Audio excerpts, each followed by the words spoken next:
Livre de la Genèse, chapitre 34. Dina, la fille que Léa avait enfantée à Jacob, sortit pour voir les filles du pays.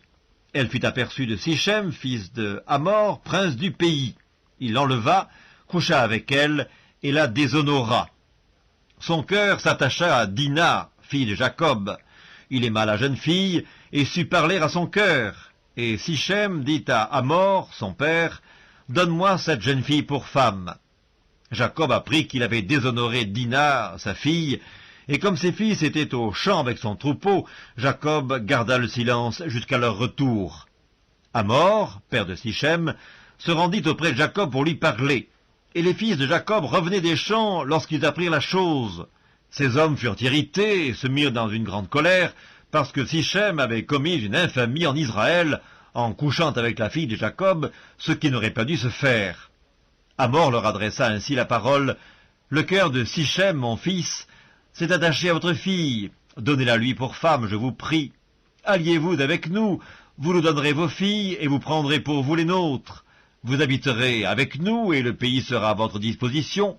Restez pour y trafiquer, et pour y acquérir des propriétés. » Sichem dit au père et aux frères de Dina, « Que je trouve grâce à vos yeux, et je donnerai ce que vous me direz.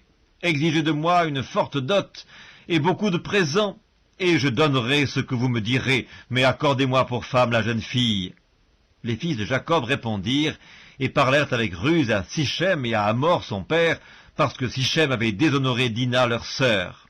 Ils lui dirent, « C'est une chose que nous ne pouvons pas faire, que de donner notre sœur à un homme incirconcis, car ce serait un opprobre pour nous.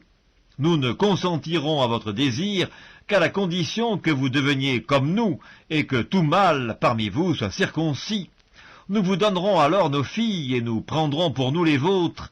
Nous habiterons avec vous, et nous formerons un seul peuple. Mais si vous ne voulez pas nous écouter et vous faire circoncire, nous prendrons notre fille, et nous nous en irons. » Leurs paroles eurent l'assentiment de Hamor et de Sichem, fils de Hamor. Le jeune homme ne tarda pas à faire la chose, car il aimait la fille de Jacob. Il était considéré de tous dans la maison de son père. Hamor et Sichem, son fils, se rendirent à la porte de leur ville, et ils parlèrent ainsi aux gens de leur ville. « Ces hommes sont paisibles à notre égard, qu'ils restent dans le pays et qu'ils y trafiquent. Le pays est assez vaste pour eux. Nous prendrons pour femmes leurs filles, et nous leur donnerons nos filles.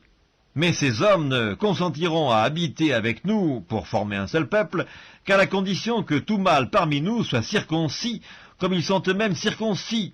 Leurs troupeaux, leurs biens et tout leur bétail ne seront-ils pas à nous? Acceptons seulement leurs conditions pour qu'ils restent avec nous. » Tous ceux qui étaient venus à la porte de la ville écoutèrent Hamor et Sichem son fils. Et tous les mâles se firent circoncire, tous ceux qui étaient venus à la porte de la ville. Le troisième jour, tandis qu'ils étaient souffrants, les deux fils de Jacob, Simeon et Lévi, frères de Dina, prirent chacun leur épée, tombèrent sur la ville qui se croyait en sécurité, et tuèrent tous les mâles. Ils passèrent aussi au fil de l'épée Hamor et Sichem son fils. Ils enlevèrent Dina de la maison de Sichem, et ils sortirent. Les fils de Jacob se jetèrent sur les morts, et pillèrent la ville, parce qu'on avait déshonoré leur sœur. Ils prirent leurs troupeaux, leurs bœufs et leurs ânes, ce qui était dans la ville et ce qui était dans les champs. Ils emmenèrent comme butin toutes leurs richesses, leurs enfants et leurs femmes, et tout ce qui se trouvait dans les maisons. Alors Jacob dit à Simeon et à Lévi, « Vous me troublez en me rendant odieux aux habitants du pays, aux Cananéens et aux Phérésiens. Je n'ai qu'un petit nombre d'hommes. Ils se rassembleront contre moi, ils me frapperont et je serai détruit, moi et ma maison. » Ils répondirent, « Traitera-t-on notre sœur comme une prostituée?